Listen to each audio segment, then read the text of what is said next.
Hello. आज अपन पढ़ेंगे civics का क्लास 8 का चैप्टर नंबर 1 इंडियन कॉन्स्टिट्यूशन और आवर कॉन्स्टिट्यूशन। इसी टॉपिक के अंदर अपन ने पहले बात करी थी फंडामेंटल राइट्स के बारे में कि कॉन्स्टिट्यूशन ने कौन कौन से फंडामेंटल जो राइट्स हैं, जो अधिकार हैं, वो किसी इंसान को दिए हैं। अपन ने उसमें जाना था कि जो फंडामेंटल राइट्स हैं वो हमें अपने एक्सप्लॉइटेशन से बचाती है। अगर जैसे कोई सी भी स्टेट गवर्नमेंट हो या इंडिविजुअल कोई हो, जैसे कि स्टेट गवर्नमेंट ने कोई सा लॉ लाया जो कि किसी पीपल के इंटरेस्ट के खिलाफ है, तो लोग बाग उनके खिलाफ आवाज़ उठा सकते हैं, उसके खिलाफ आंदोलन कर सकते हैं, अपने जो गुस्सा, अपना जो नाराजगी है उन्हें बता सकते हैं। तो ये जो अधिकार है, सब अधिकार ये अपन को फंडामेंटल राइट्स के अंदर मिलते हैं, जो अपने कॉन्स्टिट्यूशन अपने को देता है। इसके अंदर जो कॉन्स्टिट्यूशन है, जो फंडामेंटल राइट्स हैं, ये माइनॉरिटीज़ को भी प्रोटेक्ट करता है और उनको भी उनका अधिकार दिलाता है।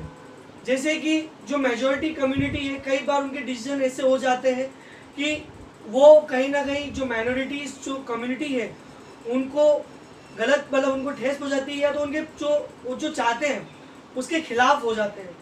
तो वो जो माइनॉरिटीज जो कम्युनिटी है, जो वीकर सेक्शन है अपने समाज के, अपने जो वर्ग के, उनको भी उससे प्रोटेक्ट करती है और उसको सेफगार्ड करती है। आज अपन बात करेंगे कि फंडामेंटल राइट्स जो है वो कौन कौन से फंडामेंटल राइट्स हैं जो अपन को किसी सरकार ने, संविधान ने अपन को दिए हैं, हर एक आम नागरिक को दिए हैं। पहला जो है, जो पहला राइट है वो राइट टू इक्वालिटी।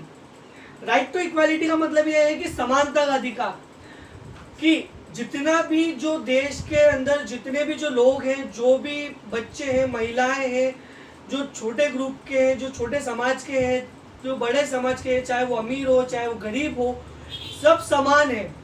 कानून की नज़रों में सब समान है। यहाँ पे कोई भी उससे कोई भी बड़ा छोटा कुछ भी नहीं है, सब इक्वल है। और जो अपन को समानता का अधिकार दिया है वो उसका एक एग्जाम्पल अपन देखते हैं, जैसे कि वोट देना।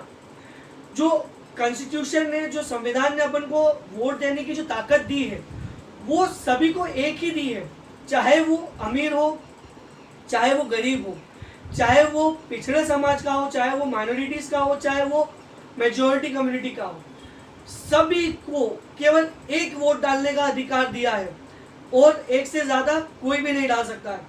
तो यही है राइट टू इक्वालिटी, मतलब समानता का अधिकार।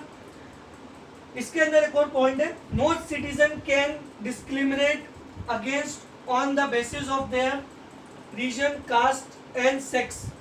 मतलब कि क्या है कि इसके अंदर कोई सा भी समाज, कोई सा भी व्यक्ति किसी से भी भेदभाव नहीं कर सकता, उसके कास्ट को लेके, उसके रिलीजन्स को लेके, मतलब उसके धर्म को लेके, या सेक्स को लेके, मतलब यानी महिला या पुरुष, उसको लेके कोई भी इस देश के अंदर मतभेद नहीं कर सकता है, किसी के साथ भी गलत व्यवहार नहीं कर सकता है।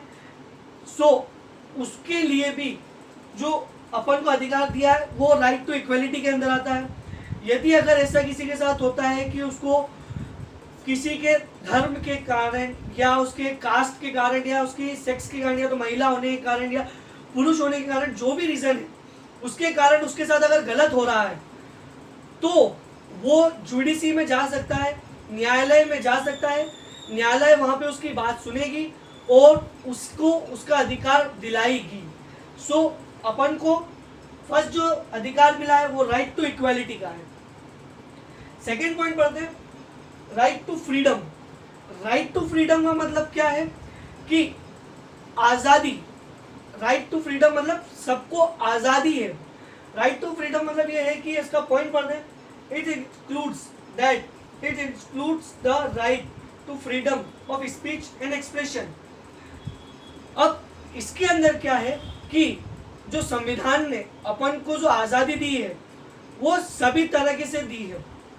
राइट टू स्पीच मतलब बोलने की आज़ादी, राइट टू एक्सप्रेस मतलब दिखाने की आज़ादी, अपने बात को सबके सामने लाने की आज़ादी, ये सब अपन को दी है। आज की तारीख के अंदर अपन किसी को भी कुछ भी बोल सकते हैं। क्यों? क्योंकि ये जो अधिकार है ये अपन को संविधान ने दिया है, अपन को इंडियन कॉन्स्टिट्यूशन ने दिया है। इसी के अंदर क्या आता है? The right to move freedomly. Right to move freedomly मतलब वो एक जगह से दूसरी जगह कहीं पे भी जा सकता है पूरे देश के अंदर। मतलब कोई कश्मीर में रहने वाला व्यक्ति है, वो चाहे तो तमिलनाडु, कन्याकुमारी, साउथ साइड में कहीं पे भी घूमने जा सकता है, वहाँ पे रहने जा सकता है, वहाँ पे जॉब करने जा सकता है, वहाँ पे पढ़ाई करने जा सकता है। वो देश के अंदर कहीं पर भी किधर भी जा सकता है और पढ़ सकता है, नौकरी कर सकता है, अपना काम कर सकता है, अपना जीवन वहाँ पे व्यतीत कर सकता है। उसके लिए उसको कानून ने उसको ये अधिकार दिया है कि उसको कोई रोक टोक नहीं सकता, उसको कोई मना नहीं कर सकता। आज की तारीख के अंदर जैसे कि अपन ने कन्याकुमारी से उस पर लिया, एक और एग्जांपल लेते हैं। जैसे अगर आज की तारीख में कोई व्यक्ति एमपी छोड़ के राजस्थान में जाना चाहता है, वहाँ पे रहना चाहता है, वहाँ पे नौकरी करना चाहता है, वहाँ पे अपना जीवन व्यापन करना चाहता है, वहाँ पे खुशी से रहना चाहता है, सो वो वहाँ पे जाके रह सकता है, वहाँ पे जाके अपना नौकरी व्यापार जो भी है वो कर सकता है। वहाँ पे उसको कोई भी रोक टोक नहीं कर सकता इस मामले में कि वो यहाँ क्यों आया, किस इसलिए आया, और भैया नौकरी करना आप अपने वापस अपने गांव जाओ, अपने शहर जाओ, ऐसा कोई नहीं बोल सकता है। सो ये भी जो अधिकार है राइट टू फ्रीडम, ये अपन को संविधान देता है। थर्ड जो अपन को एक और देता है, right against exploitation. Rights against exploitation. Right against exploitation का मतलब क्या होता है कि एक्सप्लोइटेशन मतलब कि पहले के टाइम पे क्या होता था कि जो वीकर जो ग्रुप थे, वीकर जो कम्युनिटी थी, जो पिछड़ा वर्ग था, उनके साथ में क्या किया जाता था कि उनसे मजदूरी करवाई जाती थी, उनसे काम करवाया जाता था, और उन्हें बदले में रुपए या कुछ भी देने के बजाय उनको थोड़ा बहुत अनाज दे दिया करते थे कि बस ये है कि उनका एक गुजारा हो जाए, उनका आज का पेट भर जाए। उनको ना ही कुछ बोलने का अधिकार था, ना ही कुछ करने का अधिकार था। जैसा खेल उनको बताया गया वैसा ही वो कर सकते थे, और ना ही वो उसके खिलाफ कुछ कर सकते थे। और जैसे कि ह्यूमन ट्रैफिकिंग, मानव तस्करी जिसे कहते हैं, जैसे कि जबरदस्ती किसी, जैसे आज की तारीख के अंदर अपन देखा जाए तो जो लड़कियां होती है, जो गर्ल्स होती हैं, उन्हें जबरदस्ती ह्यूमन ट्रैफिकिंग के पकड़ के उन्हें देह व्यापार में, उन्हें प्रोस्टिट्यूशन के अंदर झोंक दिया जाता है। तो इसके खिलाफ भी वो आवाज़ उठा सकती है। राइट टू एक्सप्लोइटेशन है उनके पास में कि वो अपने इसके खिलाफ आवाज़ उठा सकती है, न्यायालय जा सकती है और न्याय पा सकती है। तो अपने को जो संविधान है, जो अपना कानून है, वो सब अपने को ये आज़ादियाँ देता है। Right to equality, right to freedom, right to exploitation, ये सब जो अपने राइट्स हैं, ये सब अपन को कॉन्स्टिट्यूशन देता है, अपना संविधान देता है, और ये जो अधिकार है अपन से कोई भी नहीं छीन सकता है। आज अपन ने 3 के बारे में पढ़ा, अब जो आखिरी के जो 3 हैं उसके बारे में अपन नेक्स्ट टॉपिक के अंदर पढ़ेंगे। सो अभी के लिए थैंक यू।